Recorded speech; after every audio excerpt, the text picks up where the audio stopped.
뉴스 탐구 생활 힙합 헐 김대호의 연애 동그랑땡. 네, 김대호 연애 전문 기자와 함께하는 연예계 소식, 김대호의 연애 동그랑땡. 한 주를 마무리해서 오늘 소식 들어볼 건데요. 사실 저는 김대호 기자 소개할 때 연애 전문 기자 이름만 쓰기 싫어요. 시사 전문 기자, 모든 걸 잘하는 기자 이렇게 하고 싶습니다. 안녕하십니까? 감사합니다. 네, 안녕하세요. 네. 네. 펭수로 한창 인기몰이를 하는 EBS에서 갑작스럽게 본의 한의 문제로 큰일이 났습니다. 폭행, 성희롱, 특히 30대 성인 남성들이 진행을 하고 있는 15세의 여성 진행자에 대해서 상당히 부적절한 발언과 행동을 했다는 건데요. 이게 무슨 말인지 설명 좀 부탁드리겠습니다. 네, 그 두 가지의 방송이 현재 문제가 되고 있는데요. 네. 근데 먼저 이 프로그램에 대해서 좀 설명을 드려야 될 것 같아요. 그러니까 지금 이제 4,000회가 방송이 됐으니까. 엄청나게 많이 했네요. 2003년 9월 29일부터 16년째 인기를 누리고 있는 방송 프로그램입니다. 아이들을 위해서 만들어진 방송이죠? 그렇죠. 2003년에 유치원생이었던 사람들이, 그러니까 대학생들까지도 이 프로그램을 보면서 성장을 한 프로그램이기 때문에. 사실 저도 저희 애들은 좋습니다. 네. 저 네. 역시도 마찬가지인데 굉장히 당혹스럽습니다. 그러네요. 그래서 이 본의 아니에 이제 이 유튜브 방송에서 네. 당당맨 캐릭터를 맡은 코미디언 최영수가 이제 걸그룹 버스터즈 출신 여성 진행자 한이 채연에게 네. 팔을 크게 휘두르는 모습을 비롯해서 폭소리가 났던 것입니다. 이 장면이 이제 자세하게는 등장을 하지 않았는데 네. 가려지면서 등장을 했지만은 많은 시청자들에게서는 폭력이다 이렇게 이야기를 하고 있고. 채연 씨가 팔을 이렇게 좀 아파서 만지는 듯한 장면이 그렇죠. 나온 거죠? 네. 그리고 또 이제 제작진은 출연자가 팔을 크게 휘두르다가 접촉이 있었을 뿐 폭행이 아니었다 이렇게 해명을 했지만은 믿을 수 없다는 반응이 있고요. 그렇죠. 이 사건이 터지면서 지난 10월 3일에 방송됐던 내용도 문제가 되고 있습니다. 또 다른 남성 출연자인 이 박동근이 채연에게 독한 X라고 이제 욕설을 내뱉는가 하면 또 네. 이제 한 구강 청결제를 거론하면서 그런 내용에 대해서 얘기를 했는데 이게 이제 일본 네티즌들은 유흥업소에서 쓰는 은어다. 이렇게 성희롱의 의혹을 제기한 것입니다. 사실 전 좀 이해가 안 가더라고요. 네. 갑자기 구강 청결 얘기가 왜 나온지 일단 잘 모르겠고, 두 번째 왜 거기서 도둑 X라는 말이 갑자기 왜 나온 거예요? 글쎄 말입니다. 참, 저는 개인적으로 이번 사건을 보면서 네. 어린이 프로나 이런 이 육아 프로그램 같은 경우에 기본적으로 유치해야 된다고 생각을 해요. 네. 왜냐하면 예. 만약에 이렇게 재미를 선사하고 어떤 이제 애드립이나 이런 형태가 되어졌을 때는 네. 유아들 같은 경우도 이미 다 알기 때문에 그런 프로그램에 대해서는 재미없다고 생각을 하거든요. 네. 하지만 그러함에도 불구하고 원칙적인 부분들이 지켜져야만이 유아 프로그램으로서의 이 가치가 있지 않나 하는 생각이 들어요. 그리고 또 이제 일부에서는 이게 때리는 장면이 아니었다. 네. 그냥 그런 설정이었다. 이렇게 변명을 하고 너무 친해서 그랬다 또 이런 변명도 하더라고요. 그건 역시 저는 말이 되지 않는다고 생각을 해요. 물론 이 개그맨이기 때문에 이른바 이제 네슬링 액션이라는 게 있거든요. 그건 뭐예요? 그래서 이제 손이 뻗으면서 이렇게 가슴을 톡 치는 거 지금 이제 이 소리 있잖아요. 그렇게 하는 겁니까?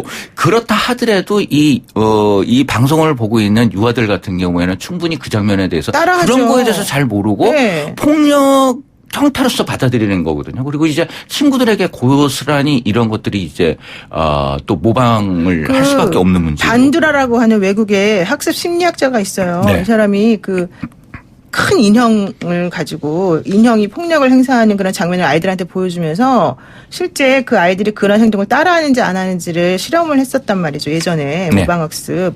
근데 진짜 그렇게 따라한다니까요. 따라하죠. 근데 그렇게 어린이 방송을 하는 EBS에서 왜 그렇게 부적절한 방송을 했을까? 좀 이해가 안 가네요. 저는 또 이제 이 사태를 보면서 과거 우정의 무대라는 프로그램이 있었잖아요. 그렇죠. 군인을 상대로 하는. 네. 위문 공연 형태였는데 네. 이 프로그램 같은 경우에도 방송에서 보여지는 모습하고 실제로 이제 공연하는 모습은 상당한 차이가 있어요. 1부, 2부를 통해서 1부에서는 이제 편집하는 거예요? 방송에 적합한 내용으로 하고 2부는 이제 굉장히 선정적으로 방송에 부적절하게 하지만 군인들의 사기를 돋굴 수 있는 그런 형태의 공연이 됐는데 그때 당시는 이제 유튜브라는 게 없었기 때문에 그렇죠. 문제가 되지 않지만은 현재는 이제 모든 방송 프로그램들 특히 이제 유아 프로그램 같은 경우에 워낙 중독성이나 아니면 연속성이 강하기 때문에 유튜브로 계속적으로 만들어지고 있는데 더 자극적인 소재들을 쓰고 있다는 게 가장 큰 문제점인 것 같고 과거에는 이제 이런 어린이 유아 프로그램을 만들 때 네. 교육학자나 아니면 심리학자들이 참가해서 그렇죠. 이런 것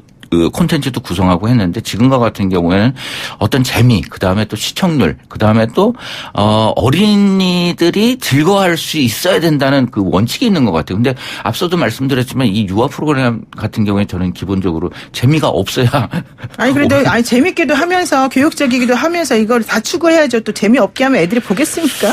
하니까 그 고민이 있긴 한데 네. 그렇다 하더라도 이런 이제 폭력적인 장면이라든가 절대 나오면 안 되죠, 욕설이라든가 욕설이 유튜브 나오면. 같은 경우에는 네. 절대로 안 되고 이 방송에서 할 수 있는 게이트 키핑처럼 이런 관리가 이루어져야 된다고 생각이 듭니다. 그래서 결국은 많은 문매를 맞고 뭐 EBS의 사장도 역시 사과문을 올렸습니다. 그러니까 이게 이 사건 처음에 이제 있고 이상하다 이제 사람들이 이제 얘기를 하니까 처음에 해명한 게 내용이 조금 부적절해서 첫 번째 문제가 됐고 그렇죠. 네. 두 번째로 또 이제 그 뭐 욕설 파문 또 내지는 뭐 성매매 혹은 유흥업소에서 쓰는 그런 이상한 말을 사용한 것에 대해서 좀 깜짝 놀라고 이제 이런 게 있었지 않습니까? 네, 그렇죠. 근데 문제는 이게 유튜브 라이브 방송이었기 때문에 방송심의위원회 또 규제를 안 받아요. 그렇죠.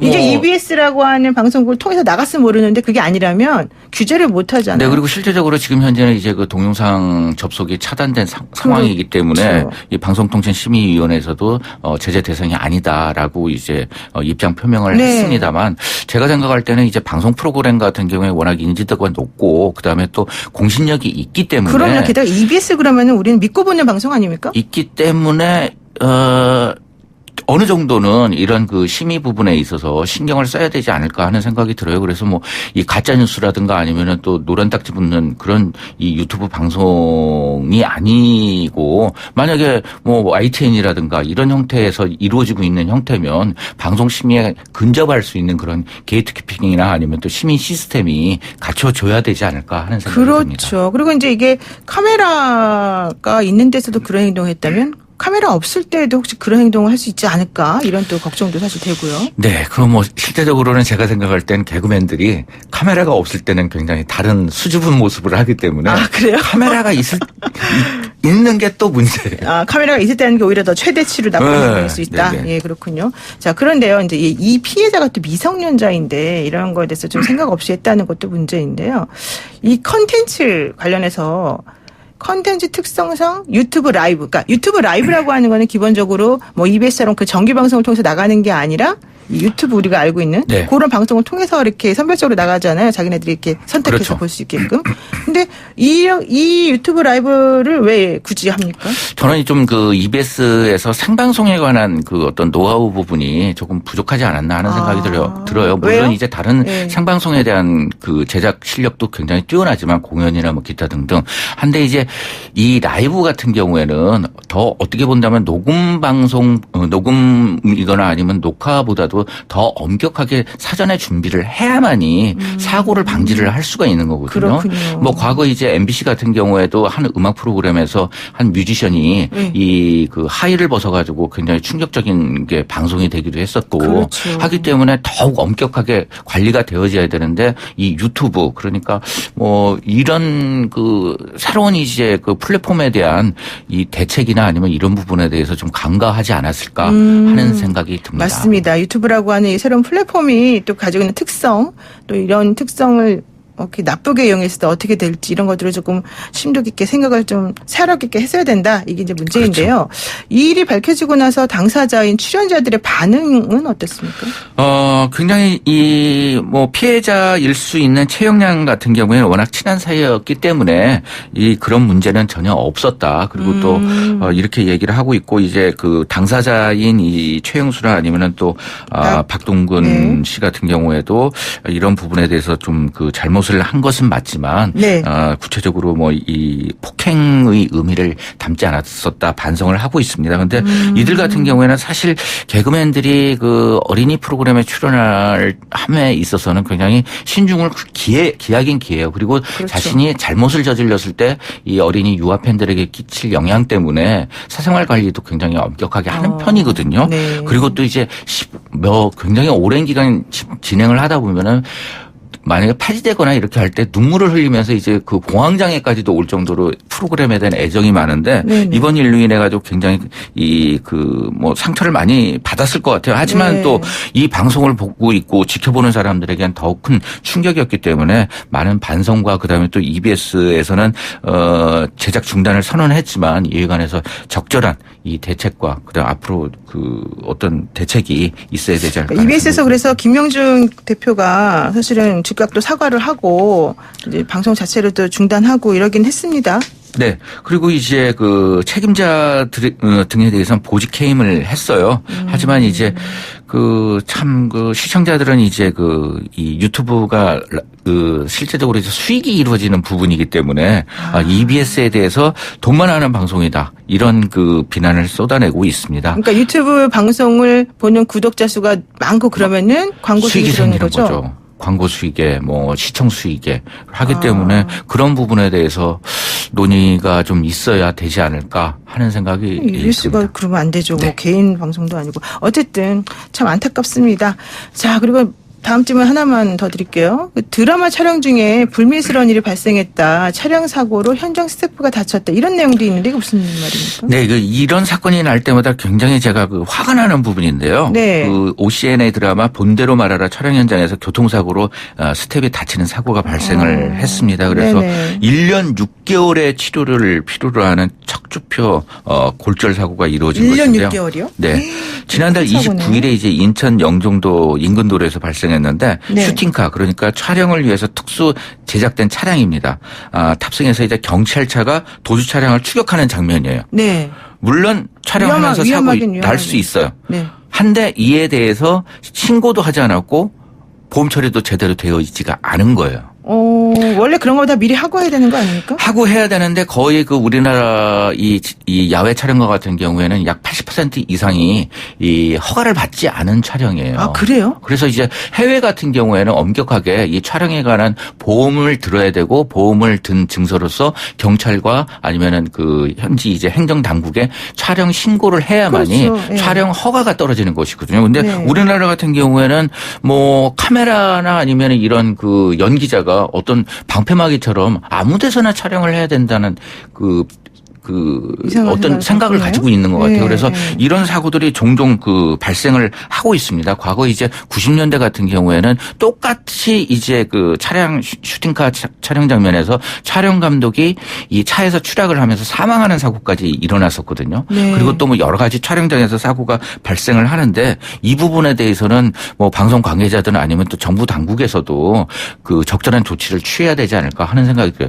드라마 제작을 외주해 주기 때문에 그런 거 아니에요? 더욱더 그러한 상황인 거고, 그 다음에 또 제가 이제 이 자동차 법률과 관해서는 좀 전문가이잖아요. 그렇죠. 뭐 면허증도 엄청 많으시잖아요. 운전면허증을 따고 있는데 이 슈팅카에 화물칸에 사람이 타는 것 자체가 불법인 거거든요. 하기 때문에 이 부분에 대해서는 엄격하게 경찰의 관리와 그다음에 또 행정당국의 그런 부분들이 있어야만 안전관리가 된다는 사실 저한테 생각이 의뢰 들어온 듭니다. 것 중에도요. 이렇게 방송 제작하시는 스텝이었는데 다쳤어요. 네. 근데 아무도 책임 안 진다는 거예요. 그렇죠. 지금과 같은 경우에는 굉장히 서로 책임 부분을 나누는 시스템에 돼 있어요. 그런 맞아요, 부분에서 맞아요. 아주 묘하게 해놔가지고 그런 부분에 대해서도 좀 들춰봐야 되지 않을까. 너무 사각지대가 생각이 너무 많은 것 같고 네. 너무 제작 현장이 열악한 것 같습니다. 오늘 여기까지 하겠습니다. 감사합니다. 네, 감사합니다. 네, 지금까지 김대호 연예 시사 전문 종합 기자였습니다.